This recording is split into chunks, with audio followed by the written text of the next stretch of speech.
So with what I do here on Not Thursday, aside from the, metal detecting and exploring, is reading the landscape history. So in the last video, at the cellar hole where I dug the New Jersey copper and some other 1700s relics, artifacts, I had left to go in this direction. And keep in mind, I'm still up in the hills, and as I'm walking out, I'm just, looking at the ground, as I always do. I'm like, well, it's kind of a hump and a little bit of hole. For the hell of it, just turn the machine on, see if there's any noise. So I did, put the coil down.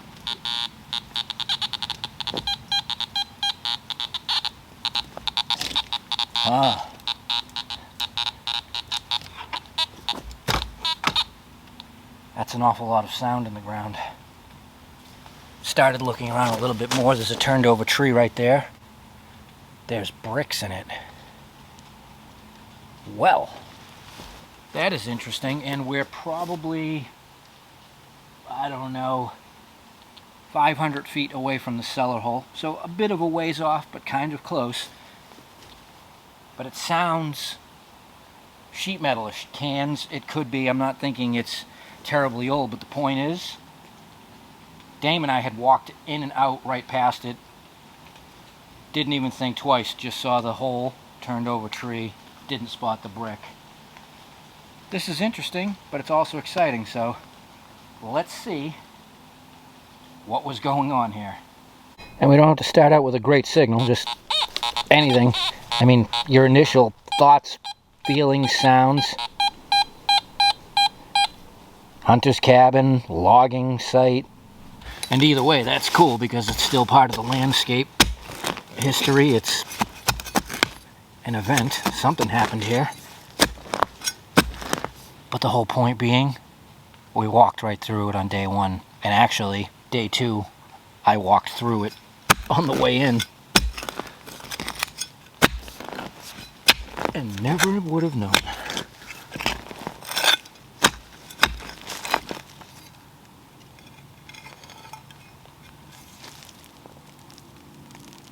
Huh. Well, it's something. It is one big link with two small links. Yeah, this is going to be fun. Because we don't know.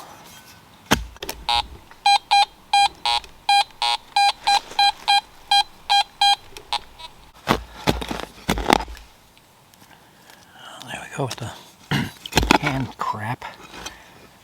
And an iron rod.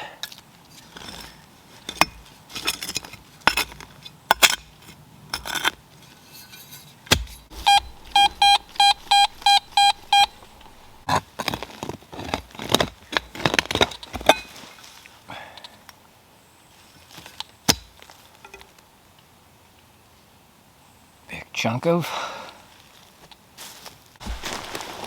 Well, this is a bit of a brook coming off the mountain that has been washing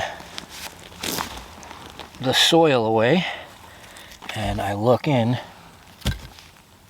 and there's a lot of bricks, visible bricks, and it's like pipe.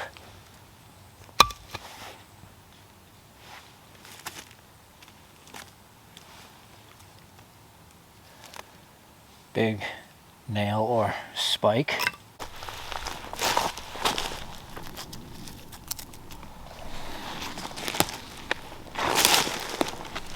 More brick.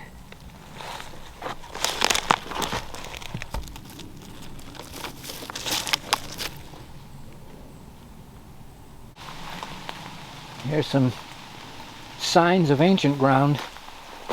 That's definitely an old wall, kind of dissolving, but it's in a line, and there are rocks.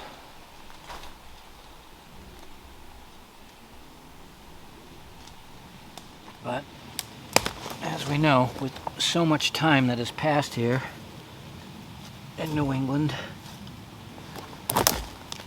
it could be all the things. Obviously we know there's a cellar hole there, and we can see the signs of early logging. Yeah.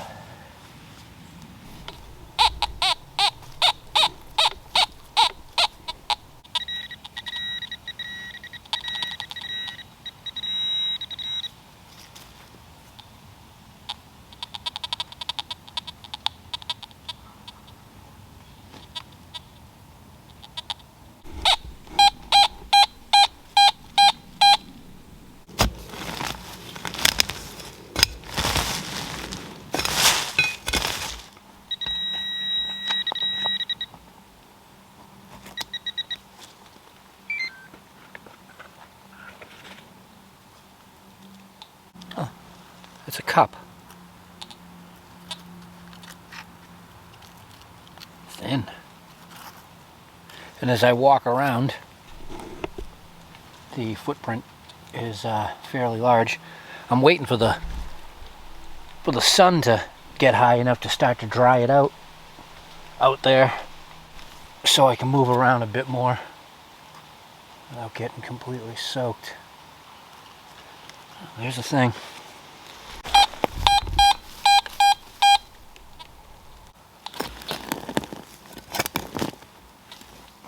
Wow, that's big.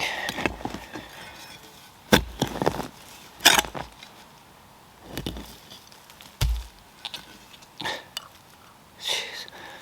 Well, I'm gonna go with some type of work environment, because I've been going at it for a while and it's all been either big chunk of stuff like this or sheet metal. That's it. I can't lock onto anything small. Like I said, I need to start spreading out to see if I can isolate anything small, but I just keep digging big chunks. Alright, time to walk around a little bit. We'll swing as we go.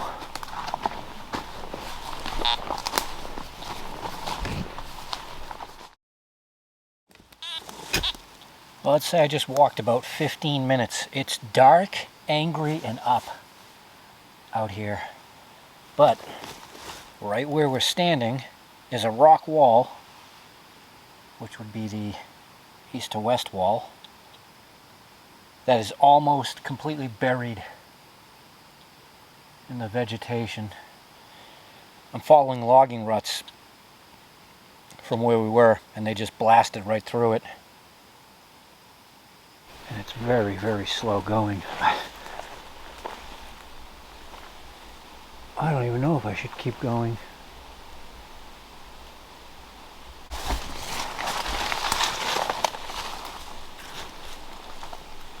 Well, the wall does. You see it right there.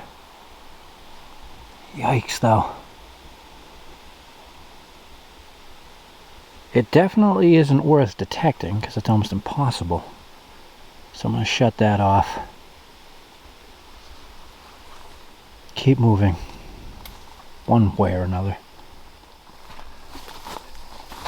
Well, that's about another 10 minutes in. Now, it's bad. Even where it's kind of open, it's still, it's elbow deep in most cases. Alright, well, I'm going to head back down, because at least down there we had, I'm guessing, a logger's camp.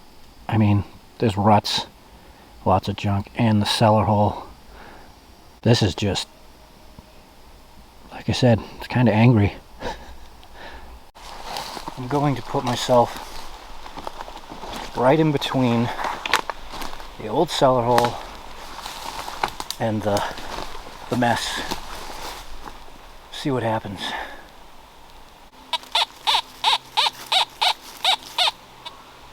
Well, we're in the middle, so this could go either way.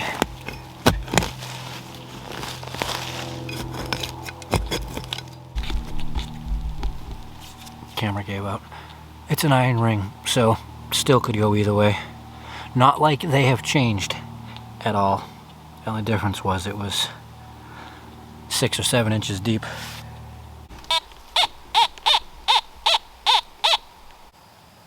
Chunk.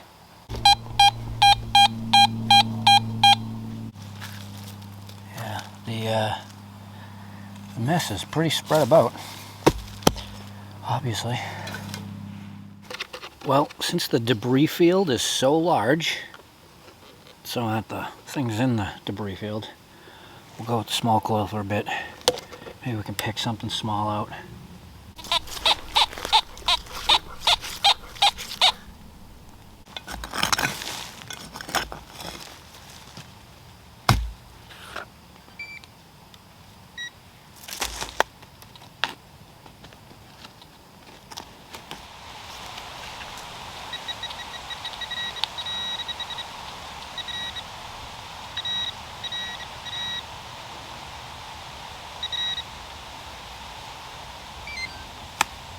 Oh, there we go. Nothing amazing, but an effective display of trying something different, and it works. It's a brass rivet with a little bit of leather left in there. And same thing, that could be older than newer, or it's newer, because those haven't changed.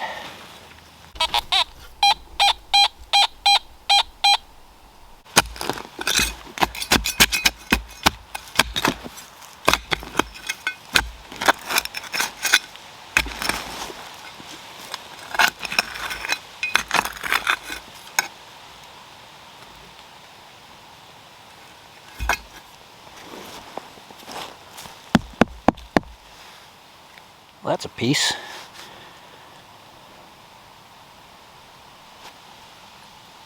It's threaded inside and outside.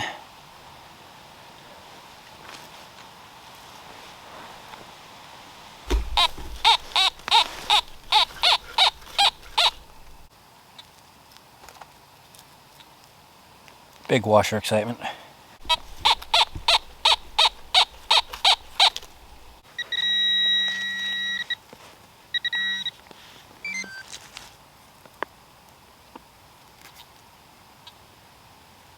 I wouldn't call it a cap. It's more of a plug.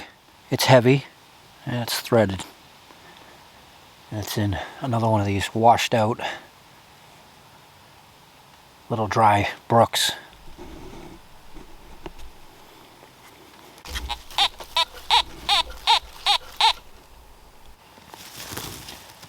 Well, the stuff is definitely spread out further than I thought.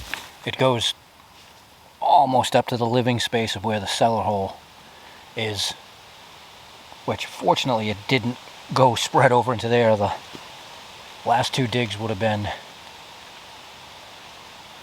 a lot different.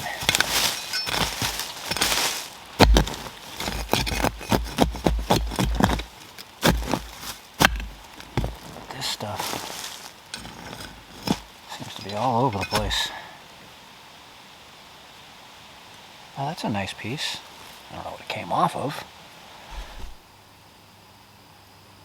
but it's brass. Went on the end of something, if you can see. Flathead screw and broken.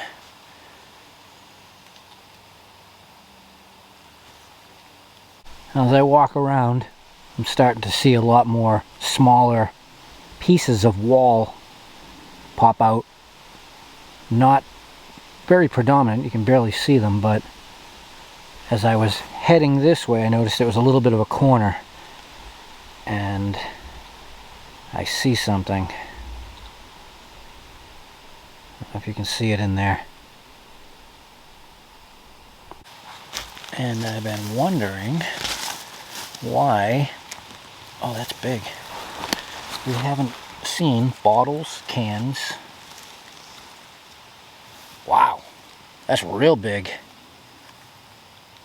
Putnam. That's old. That's real old.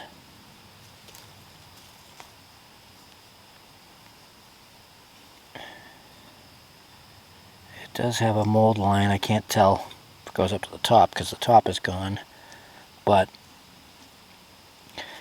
I've definitely dug a lot of those Putnam bottoms out of dumps more than 100 years old. I don't know how long they were in business for, but that's a good eyeball.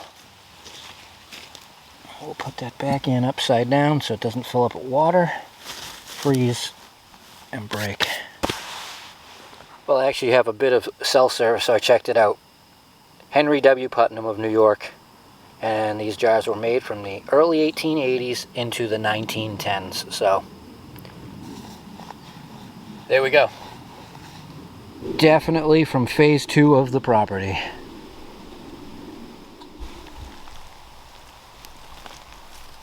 Pipe.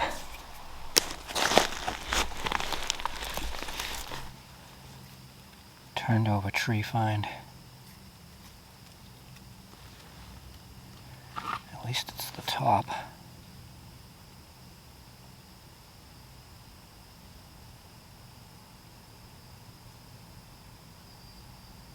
Yeah, about the same era.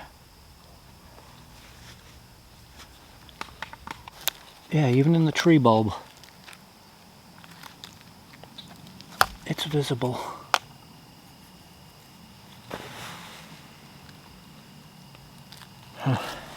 So, the further back tree line, home site, over here, all the debris we've been digging. The brook right up against the small corner, and you can see it's probably been shifted. Okay, back over to where the bricks are. So, I think there was definitely a structure here. It makes sense. This site and the one we worked previously the past couple weeks before here are different than all the other logging sites because they're older. And it all starts to make sense. So they log on average 80 to 120 years of grow back. And it usually makes sense where they're logging in the 30s and 40s because they were abandoned in the, well, 1830s, 40s, maybe 50s. This one and the last one are pushed back. So if they were logging here in the late 1800s, and it makes sense with the finds at that cellar hole, that was probably abandoned, deserted, late 1700s. And from the finds, I would concur. Which debunks the folklore of all these hills up here.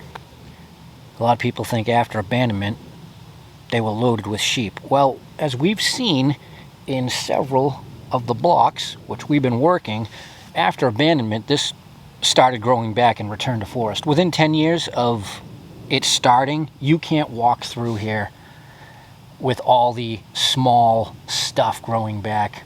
It's a disaster for at least 20 years.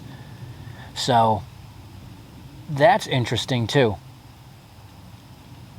And it makes me rethink the thought that the previous site, which we're going to get back to, which has walls, and that means those walls were there when they were logging it in the late 1800s. I still think there's a colonial home site out there. At the least prior to 1800. Yeah, remarkable. And different. These hills are different. This area is different. And that's why I've been spending so much time exploring. And the bricks structure thing, which this site and the last site, makes sense. These guys would have been out here for a while because they were not getting the lumber out as quickly as they would have been going into the 30s and 40s of the 1900s. Would definitely have been a longer process. All right, I gotta go. I appreciate you watching. I'll see you next time.